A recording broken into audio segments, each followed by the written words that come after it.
G'day mates, Bruce here.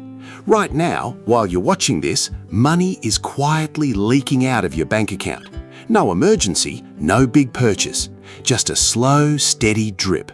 A few dollars here, a tenner there. And here's the uncomfortable bit. Most of the things draining your account today made perfect sense back in 2019. Good value, clever. But it is 2026 now, and the maths has quietly broken underneath you. The price went up, the value went down, and nobody sent you a memo. So let's do something most people never do, a proper value audit. 5 things quietly costing Aussie households real money that just aren't worth it anymore. But first, why the ground has shifted. The Reserve Bank is holding the cash rate at 4.35%. That sounds abstract, but it touches everything you borrow, and just about everything costs more. And there is a silent one, bracket creep.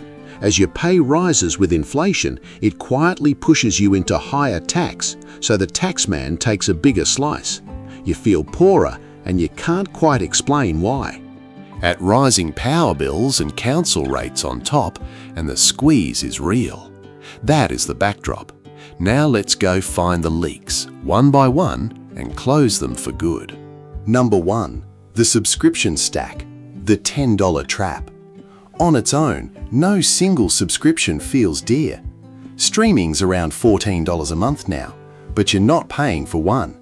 You're paying for 5, 6, 7. Stack 3 or 4 together and you're quietly handing over $50, $60 every single month.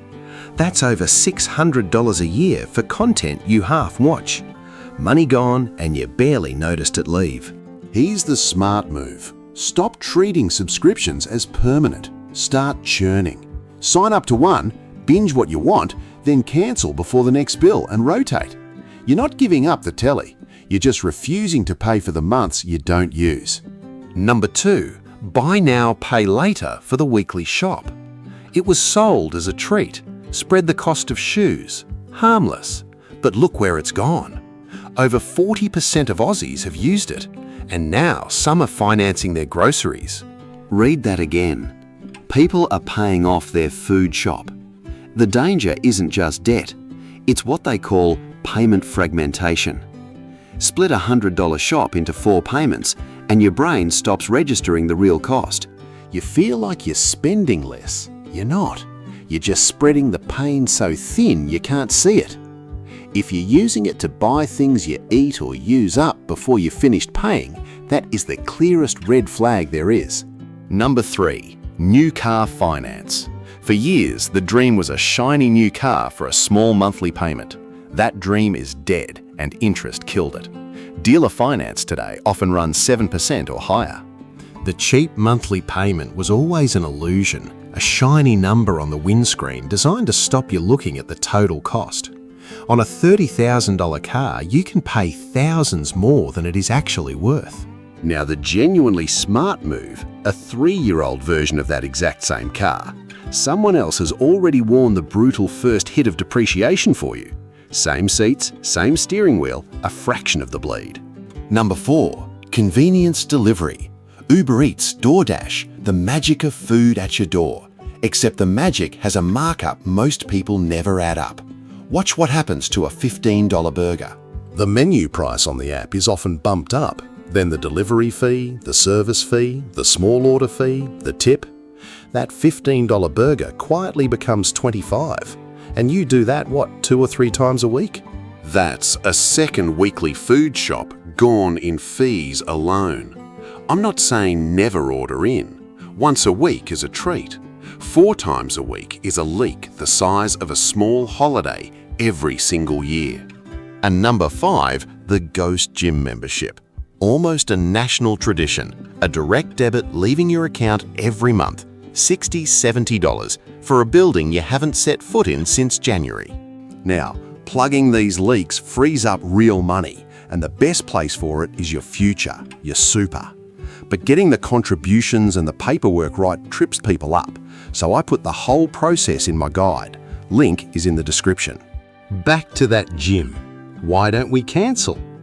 Guilt, for one, it feels like giving up, and deliberate friction. That dreaded 30-day cancellation notice, engineered to make quitting just annoying enough that you put it off again.